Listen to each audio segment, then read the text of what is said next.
Hello everloves, welcome back to my channels. For today's video, actually we will talk about brow.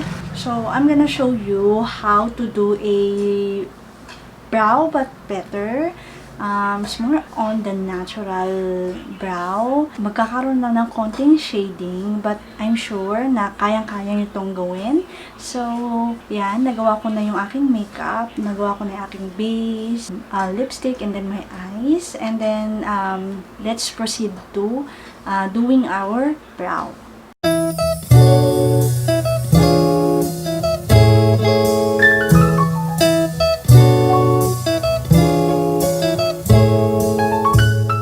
So, basically, kailangan mo ng spoolie. And then, first step, you have to bend the spoolie. Ayan. Para sa inner corner ng brows natin. So, basically, parang naka-L siya.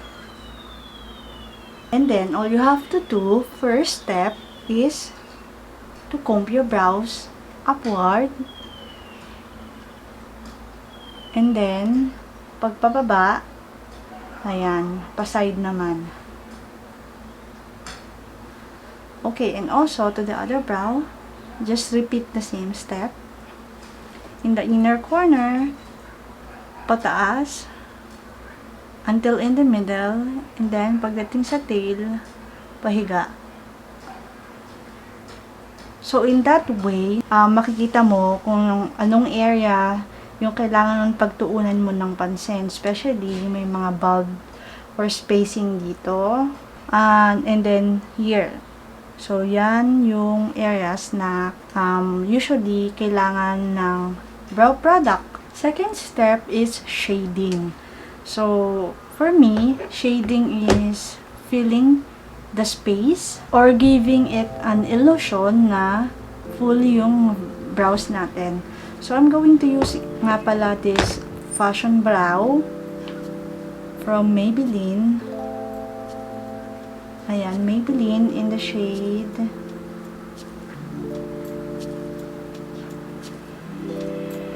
ano ba? Yung shade niya is unknown. Pero parang taupe brown yung shade niya. So, ayan yung shade niya. Okay. So, I will be first doing this outer part of my brow. Basically, fill in lang. And then, don't forget na dapat light-handed lang kayo. Or else, if you do it on a hard way or may pressure, hindi siya magmumukhang natural. So, very light-handed. Especially on this part, kung saan may gaps or may space.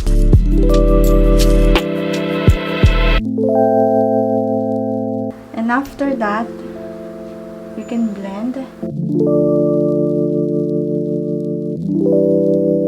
And also, here in the middle part, I will shade those part kasi may mga spacing din dyan.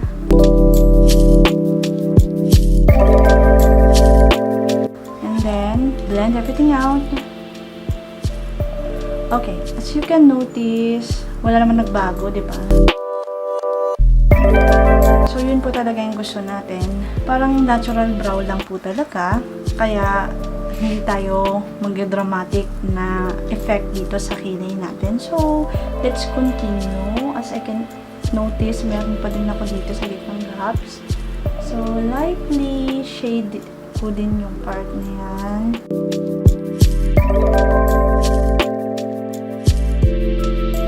And then, for the inner part or dito, pataas yung motion.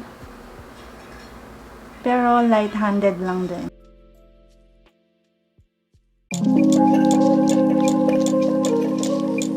Okay, I will do the same steps on the other brow. So, dito, basically yung brow natin hindi siya talagang even or hindi siya pantay. Kaya medyo mas mahirapan ako sa kabila. Dito kasi, hindi siya pantay as in like this. So, kailangan fill in ko lang yung gaps. Setting against Diba yung brow natin, pag ganyan siya. So, para makita nyo, suklayin nyo pa ganyan, and then you can draw against the natural, ng hair nyo. And then, suklayin nyo ulit. So, I think kailangan ko pa shadean itong tail. And then, itong upper part, yung arch ko. And then, okay. Nakita niyo yung difference. Nagkaroon na siya ng magandang shape. And then, I will continue until here.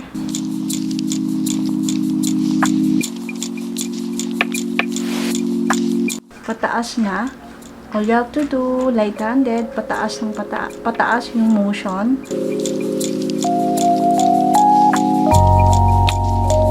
Okay.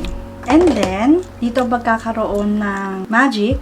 Sa next step, kailangan meron kayong pen liner at least or eyebrow pen. So, yung gagamitin ko is this one.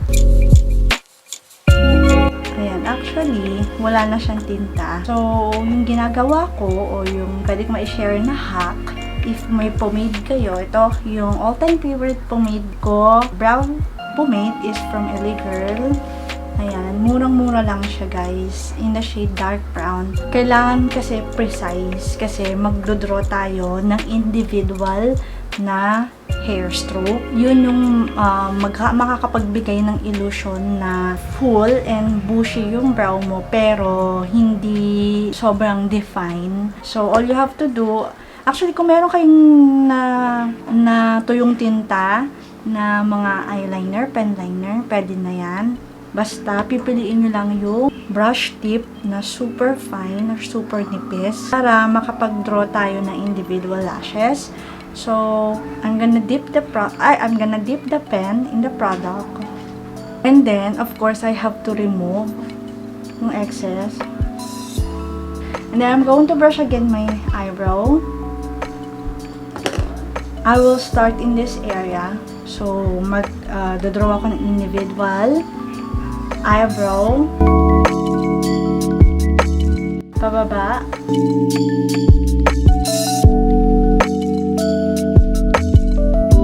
And then, in this area, pataas naman. Dito, sa middle part. Pataas.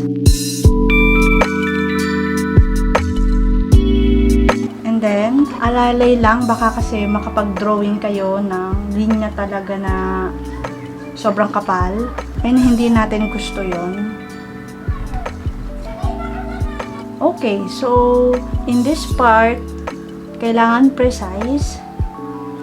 So, itataas ko lang din yung, ayan, titingala ako. Makikita nyo, mag-i-start ako dito from the bottom. Gagawa ako ng sariling shape.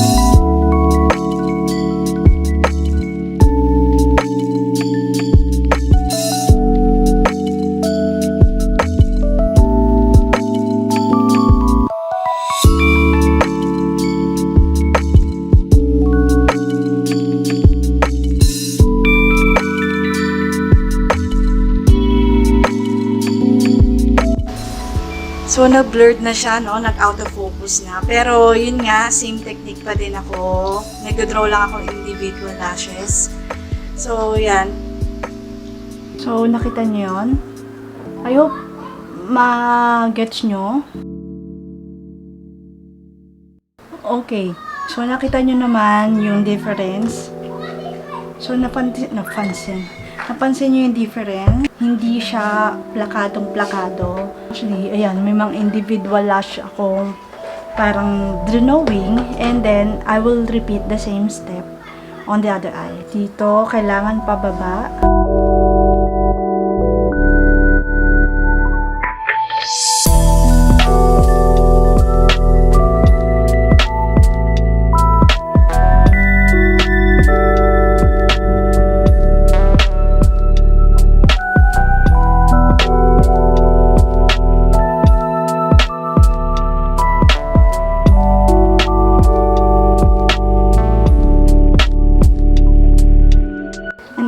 brush everything out. Then, i-check nyo kung may mga harsh edges. Like this one, may harsh edges. Kailangan i-blend ko siya. And then, tignan nyo kung pantay na sa kabila.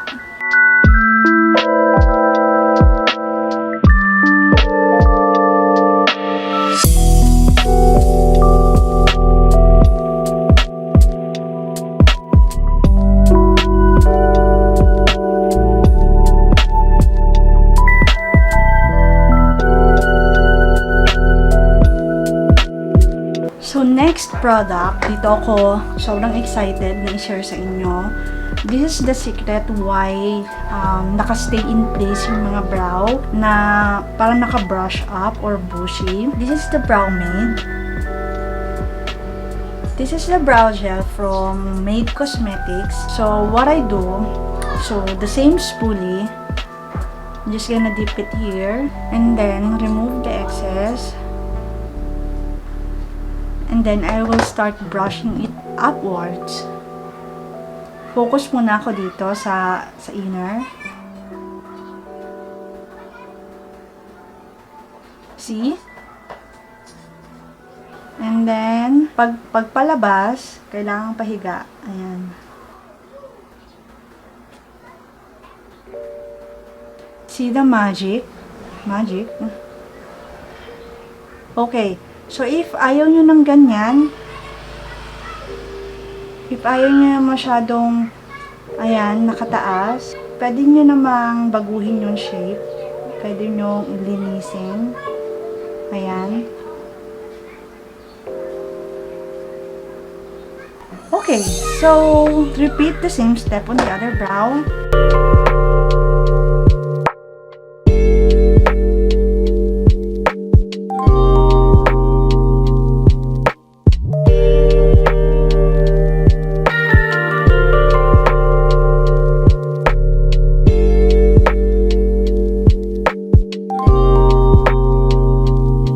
Okay, so nakita nyo yung difference. So, mas bushy, mas alive yung itsura ng brows kumpara kanina. Mas maayos, mas clean.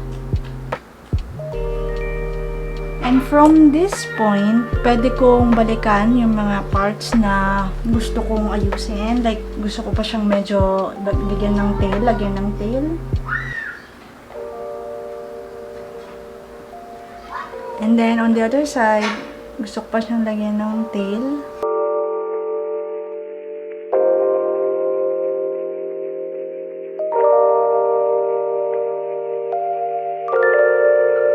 And then, I will clean the edges using a cotton buds. Huwag kayong matakot if parang lumagpas kayo or anything. Kailangan lang may cotton buds kayo just to make sure you erase the parts na nasobrahan tayo ng lagay. Don't worry kasi this product is hindi naman ganun. Itong Brow Pomade Cosmetics, hindi katulad na una kong ginagamit, yung glue. Hindi siya matigas, hindi siya as in sticky or hindi siya, paano ko ba i-describe? Hindi siya glue na parang pag nilagay mo, hindi mo na siya pwedeng galawin. Pwede mo siyang i-manipulate actually kahit nag-set na siya. Kahit nag-set na siya sa brow nyo, pwede mo pa rin siyang i-comb, pwede mo siyang dagdagan, hindi niya nadi-disturb yung brow product na nilagay natin earlier. So, I want to clean also this part. Ayan. And then, dito sa taas. See? Ayan. Pwede nyong tawag dito, i-clean yung edges. So, this one, sa side na to, just wanna make sure na walang lumagpas sa taas. Ayan, clean lang din natin. And then, dadagdagan ko lang dito sa part na to.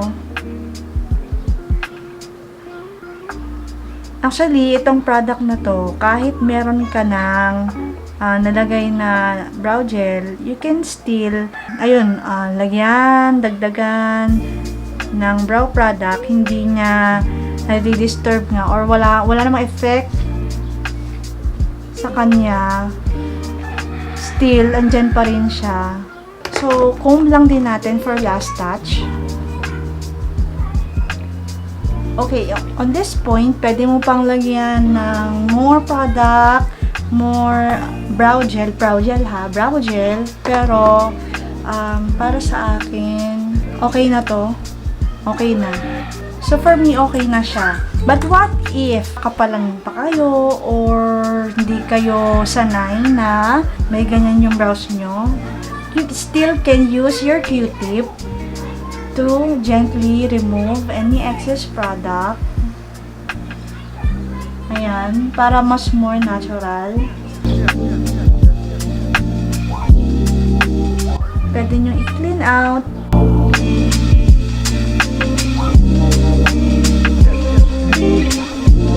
Okay, so there you have it, guys. Ito na po yung final look ng Brow But Better. Ayan. Ano sa tingin nyo, guys? Mas okay siya, 'di ba? Kumpara dun sa super defined, super straight. Ito, mas masusuot mo siya on an everyday na hindi masyadong plakadong-plakado. Anyway, uso naman na ngayon yung parang messy, parang hindi ganun ka-perfect. So, yun na po yung parang nagte-trend today, nowadays. So, it doesn't matter kung hindi nyo ma-perfect on your first try. Siyempre, trial and error bago ma-achieve yung ganon, yung ganitong brow. But, yung tip lang na may sasuggest ko, laging light-handed. In that way, kaya mong i-manipulate yung pagdodraw ng line or strokes.